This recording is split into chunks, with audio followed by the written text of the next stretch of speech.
Hello, everyone. I am Aleire Manuel Hernandez Lopez, but you already know that, or maybe not.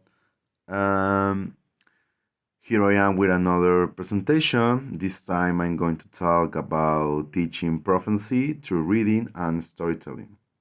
But first of all, I want to talk about the difference between a method and approach. The method is the manner in which a work is executed, and the approach is a way of dealing with a person or a thing. The method can be selected after deciding the approach. In the other hand, approach has to be decided before selecting the method.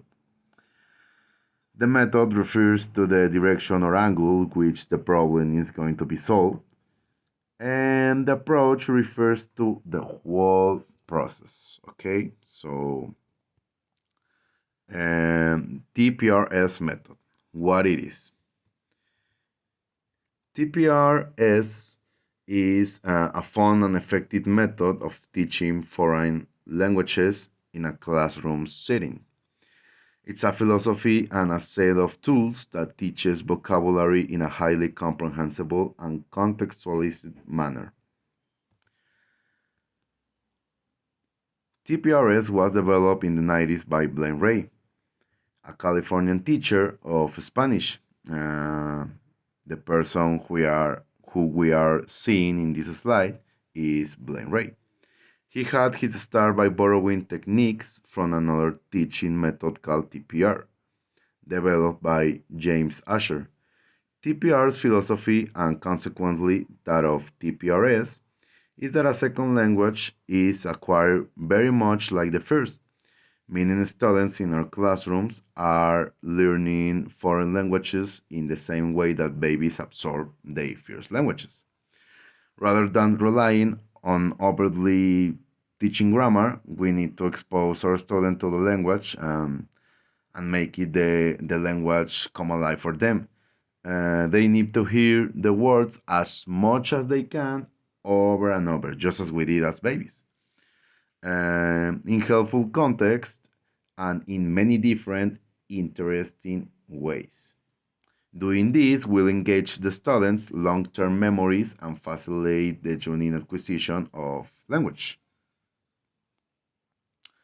Um, Teaching with TPRS. I wanted to make it simple by summarizing in three really simple steps, which are number one, pick target, works, and establish their meanings.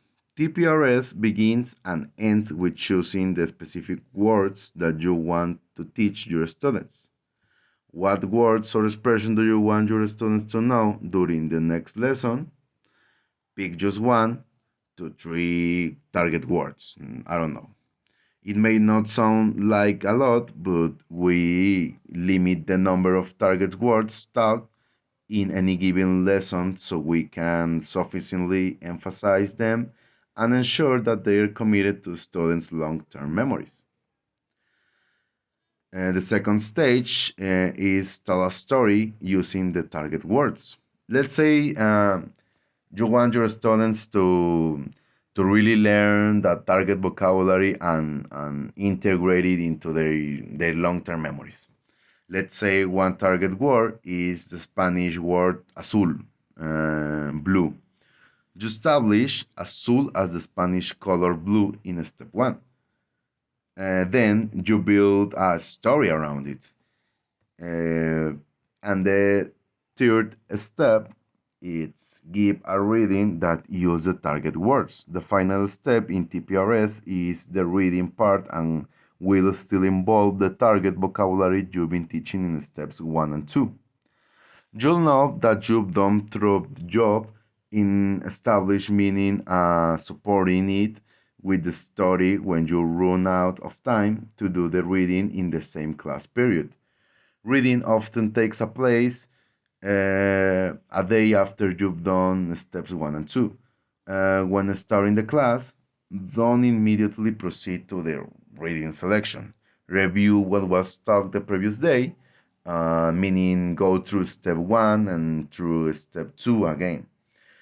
reestablish the meaning, and make the translation fresh in the mind of your students. So, the advantage of TPRS in class. TPRS solves the lack of interest.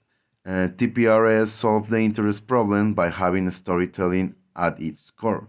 We all know that our students, whether they be a bunch of 6-year-olds learning Spanish or an evening class of working professional learning German, they love a good story.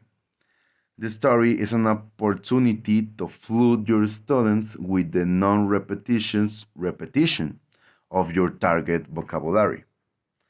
TPRS also solves the lack of comprehension. Just because a lesson was delivered doesn't mean a lesson was received. TPRS actually check if the students understood. TPRS establish the meaning of words early and reinforce them. This is done via direct translation, by visual simulation, and even demonstration. A variety of techniques is employed to make the meaning of the words crystal clear. Comprehension checks, usually in the form of a question, determine if the lessons are understood. And finally, these are my reference.